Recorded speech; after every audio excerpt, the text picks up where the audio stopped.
Steamboat Willie is terrifying. Shigeru Miyamoto ain't retiring. And Bobby Kotick's departure got people celebrating. Let's get into hot news gaming, everybody. I'm your Brett host, and today's date is January 3rd, 2024. And it's I'm a Kyle. Wednesday. Thank you. But 2023, the previous year, was Steam's biggest year for game releases, with over 14,000 games released on the platform. According to SteamDB's number, 14,531 titles were added to Steam throughout 2023. That's the most Steam has ever added in a single year, and more than the number of games added in the first decade of Steam's existence combined. It follows an ongoing trend of Steam since 2014, with more games being added to the storefront year over year. But even with 2023's record-breaking amount, 2024's looks like it's going to continue adding more and more games. There's an average of roughly 40 games getting added every day on Steam. 36 already popped up on day one of the new year, and with Steam Next Fest starting in a month, we'll be sure to keep an eye out for something interesting. I just have to wonder which has more games, PlayStation 2 or the Wii. I'm sure that's an answerable question. Have you thought about Google? I don't have access to it right now. Oh.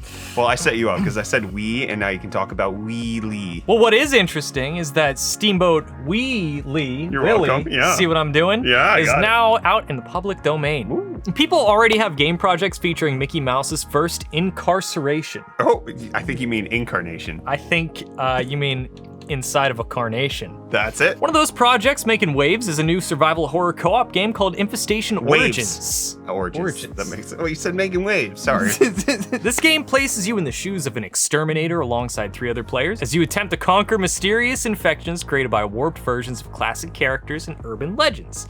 Infestation Origins seems to be similar how Lethal Company works, just with familiar creatures hunting you down. Out at the ocean. How is it making waves? We don't know what other characters besides Wicked Willie are appearing in the game, but look forward to this entering early access sometime later this year. You know, that was my nickname in high school. Later? Wicked Willie.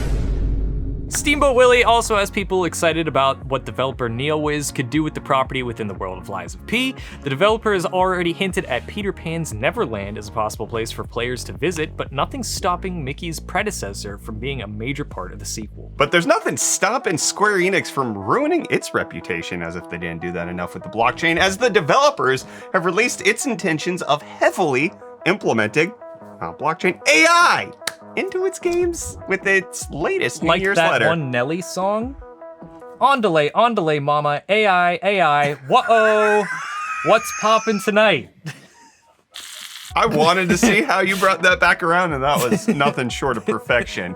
Unlike Square Enix's letter, which detailed the thoughts of the current CEO, Takashi Kiryu, on where the company should go, including an aggressive approach to using AI in game development. That was my nickname in high school. Aggressive development.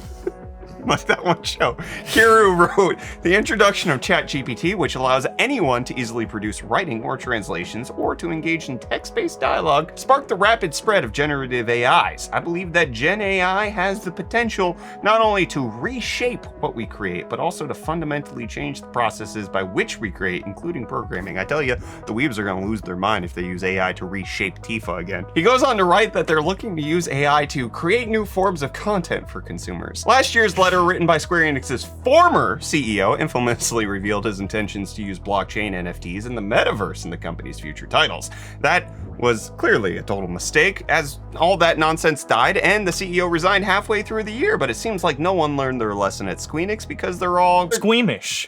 They are squeamish, but they're not actually. They're very anti-squeamish because they're going all in on another emerging technology. Guess we'll have to see if they end up changing course again, like Final Fantasy VII Remake did. Oh, like changing? Like Chain of Memories, chain? Kingdom Hearts. But Bandai Namco might need to change course on a colorblind filter that will be coming to Tekken 8 when it releases this February. The filter made rounds online in a new video that shows 2 characters fighting. One character has vertical lines and the other has horizontal lines that move when they move. Initial impressions praised the inclusion, but accessibility experts within the game industry quickly called for it to be taken down. Their reasoning stems from reports of viewers experiencing migraines and symptoms of vertigo, with concerns that the filter may cause epileptic seizures. According to one expert who also experienced migraine watching the video, the filter causes an invisible strobe effect from the moving lines on the screen. This effect can cause migraines in those with photosensitivity and seizures for those with epilepsy. The expert likened it to the 1997 2007 Pokemon episode that caused hundreds of children to experience seizures from a strobe effect. Porygon.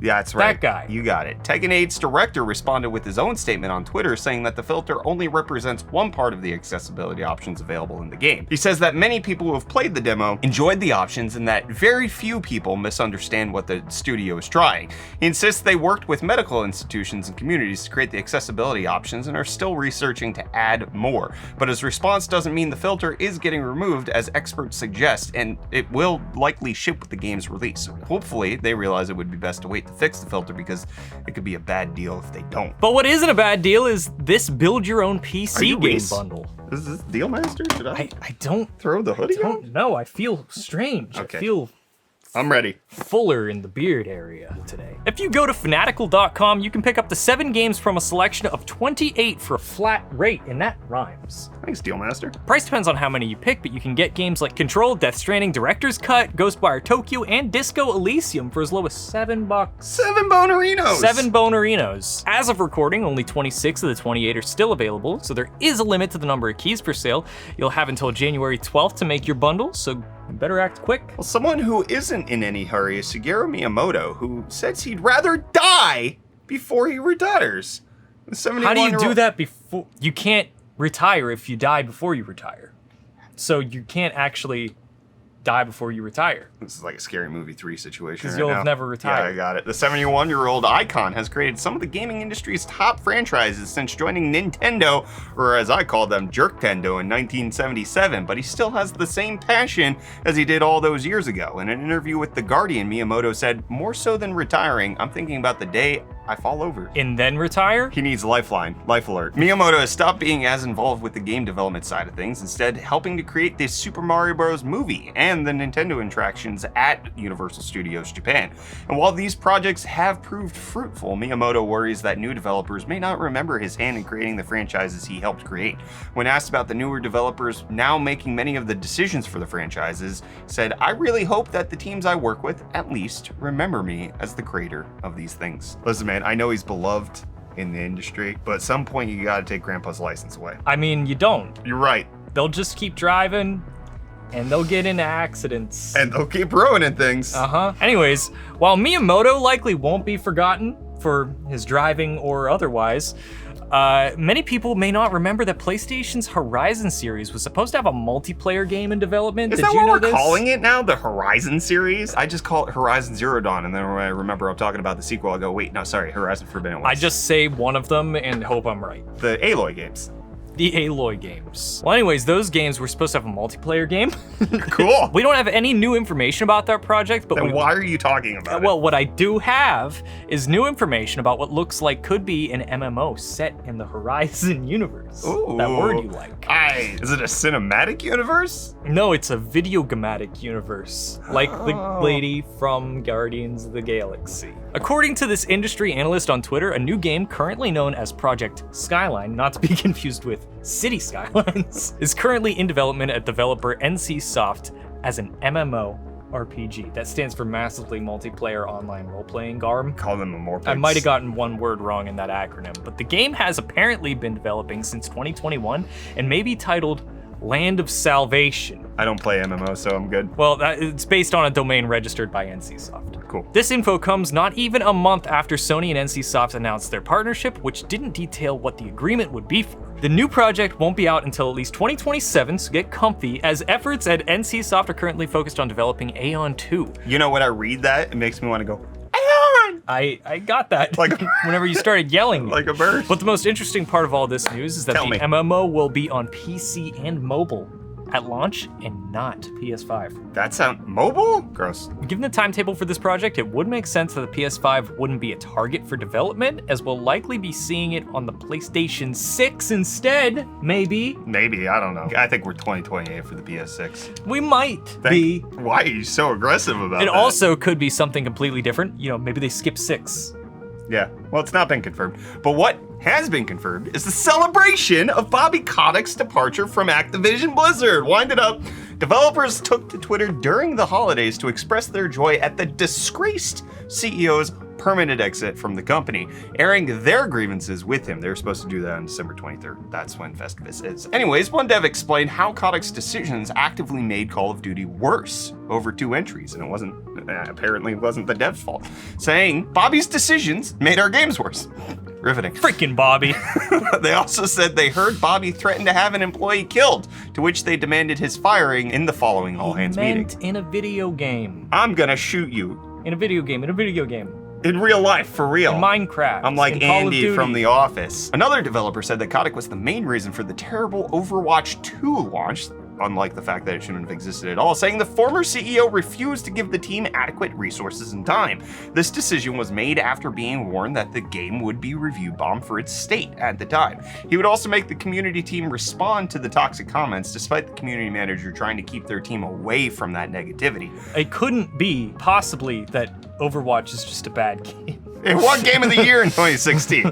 Other developers may not have detailed their experiences, but they sure let Kotick know how they felt. Comment response. Well, you all let us know how you felt last week with the comments that you left. Like the crafting material. What did I say? Felt. Okay. We got Spork8655 saying, your shows make it easier to keep on top of all the tech news happening. Thanks. I don't know if This you caught is it, the but gaming news. We're doing gaming news here. And we got Life Loved saying, love the co-hosting. As I didn't see the first episode, I really enjoyed seeing how Brett throw Kyle off in the intro and then continually be chaotic throughout Kyle's talking segment. Just deserts vibes. Love deserts. Desserts. Just desserts. That makes a lot more sense. Why did I read it the way I did? I don't know. Then I watched yesterday's episode and it definitely felt like an alpha to this episode. Props for all the improvements over 24 hours. Way better than waiting 2 years for a 2.0 update. Keep up the awesome work. Have a wonderful new year and looking forward to your content next year. It's a lot easier than developing a 2.0 update for a game. Yeah. Also, videos can be better if you have more than 10 minutes to edit them. Broken Hill saying, PS3, 17-year-old console? That hit me. Oh well, does not seem that long ago. I worked a few concrete pouring jobs with my uncle one summer so I could afford my PS3. Oh, okay. That's how we got there. 80 gigabyte fat Metal Gear Solid 14 bundle version back in 2008. Why'd you say 14? I don't know. Played through 2014-ish and then sold it. That's why. Okay, my bad. I see what I did.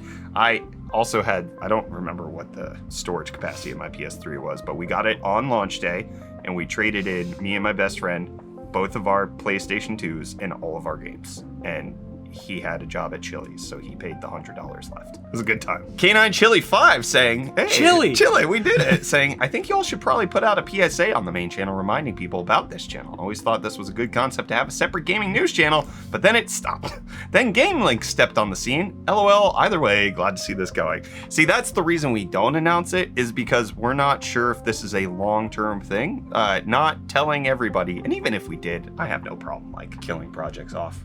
Then why don't we? I want to see if this has like consistency by first. itself. Yeah, no, I don't care if it like has legs. I just want to see that like we can actually stick to the schedule. Yeah. Like it's a lot to do a second channel, and I'm not confident that we will be able to do it to the best of our abilities. All of us involved in the pies that we're making here. We will see. I like the writing. I think parts of it are sustainable. We have to see if all of it's sustainable. And we got Sid Lives saying, so with that new controller concept, you can say you have big balls.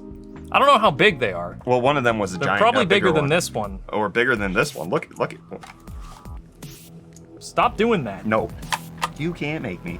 We'll be back with more of the hottest gaming news on Friday. We'll see you then. Good night. Go to bed. Listen to your father.